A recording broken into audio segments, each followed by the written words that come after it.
ગુજરાતનો મુખ્યમંત્રી આપનું સન્માન કરવા માટે તલસી રહ્યો છે, સન્માન કરવાની તક આપો. એક નવું વાતાવરણ ઉભું કર્યું. એક જમાનો હતો કે કોઈ ગામમાં મુખ્યમંત્રી જાય ને તો અઠવાડિયે પહેલા ગામના લોકો ભેગા થઈને ચર્ચા કરે, તૈયારી કરે. શેની કરે? કે ભાઈ આ મુખ્યમંત્રી આવવાના છે તો શું માંગણી પત્ર રજૂ કરીશું, આવેદન પત્ર કયું આપીશું. પછી નક્કી કરે કે એમ કરો, વેપારી મહામંડળ આ 3 વસ્તુઓની માંગણી કરે, વકીલો આ 2 વસ્તુની માંગણી કરે, શિક્ષકો આ 5 ચીજોની માંગણી કરે, બહેનો આ 10 ચીજોની માંગણી કરે અને વારાફરતી બધા આવે. અને મુખ્યમંત્રી આવતા પહેલા છાપામાં બધા ધજાગરા બાંધ્યા હોય અને ગયા પછી પણ અઠવાડિયા સુધી ધજાગરા બાંધ્યા હોય. આવું જ ચાલતું હતું. મુખ્યમંત્રી આવે એટલે લાઈન લાગી હોય આવેદન પત્રો આપનારી.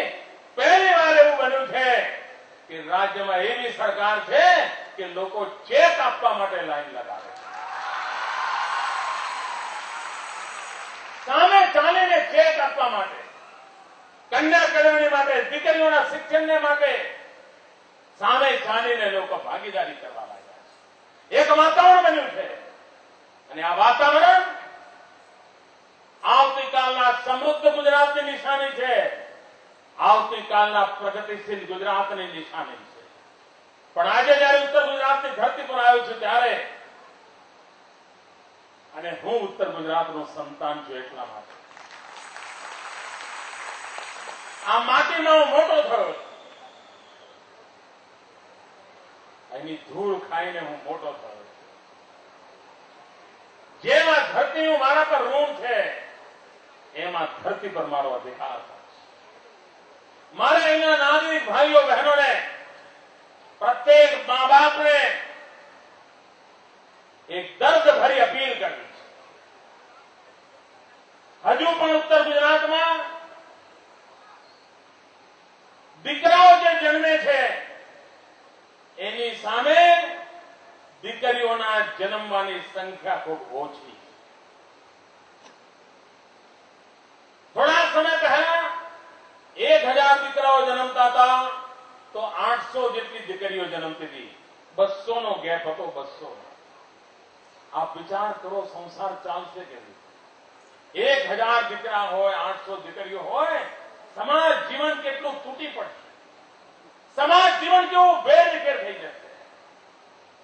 એ પરિસ્થિતિ સુધારવા માટે બેટી બચાવનું આપણે આંદોલન ચલાવ્યું અને બેટી બચાવના આંદોલનને કારણે 800 થી વધીને લગભગ 875 સુધી આપણે પહોંચ્યા છીએ. 1000 ની સામે 875 દીકરીઓ હવે જન્મવા લાગી. આ મહેનત ચાલુ રાખીશું, જાગૃતિ રાખીશું. ભ્રૂણ હત્યાનું પાપ નહીં થવા દઈએ. માતાના પેટમાં દીકરીઓને મારી નાખવાના ખૂની તારસા બંધ કરી દઈશું તો જોત જોતામાં 1000 દીકરીઓની સામે 1000 દીકરીઓ અને 1000 દીકરા સરખા થઈ જશે. પણ હજુ ઉત્તર ગુજરાતમાં એમાં થોડી કમી દેખાય છે. મારી ઉત્તર ગુજરાતના જાગૃત નાગરિકોને વિનંતી છે, આ કલંકને મિટાવીએ. માના પેટમાં દીકરીઓને મારી નાખવાનું આ પાપ પેઢીઓ સુધી આપણને ઈશ્વર માફ નહીં કરે. 7 પેઢી સુધી ઈશ્વર તમને માફ નહીં કરે.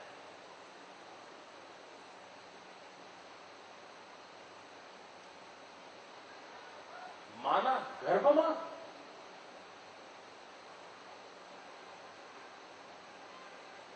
દીકરી છે એટલા માટે એને મોતને ઘાટ ઉતારવાની. હું ઉત્તર ગુજરાતના મિત્રોને કહું છું કે સ્વર્ણિમ જયંતિ નિમિત્તે કોઈ એક સંકલ્પ કરવાનો હોય તો આખું ઉત્તર ગુજરાત સંકલ્પ કરે કે અમારા કુટુંબમાં હવે ક્યારેય દીકરીનો ગર્ભપાત નહીં કરે.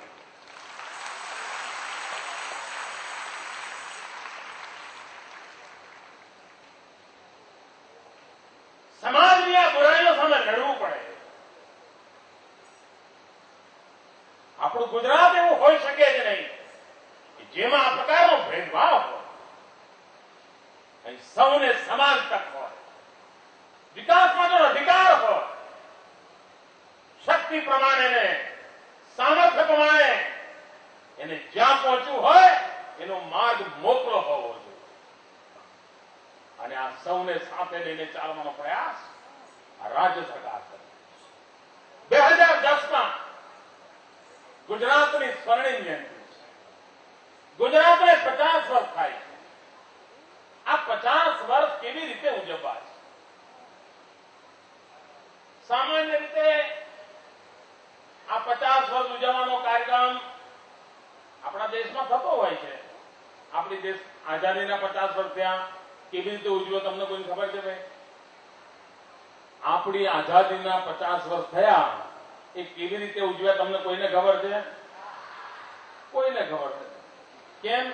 તો દિલ્હીમાં સમારંભ થયો ને ફોટા પડાયા અને ટીવી પર આવી ગયો ને બધું પતી ગયું. મારે એવું નથી કરવું ભાઈ. ફોટા પડે કે ન મળે, મંચ ઉપર 2010માં મોટો કાર્યક્રમ થાય કે ન થાય, મારે તો સ્વર્ણિમ જયંતિમાં 5.5 કરોડ ગુજરાતીઓને ભાગીદાર બનાવે.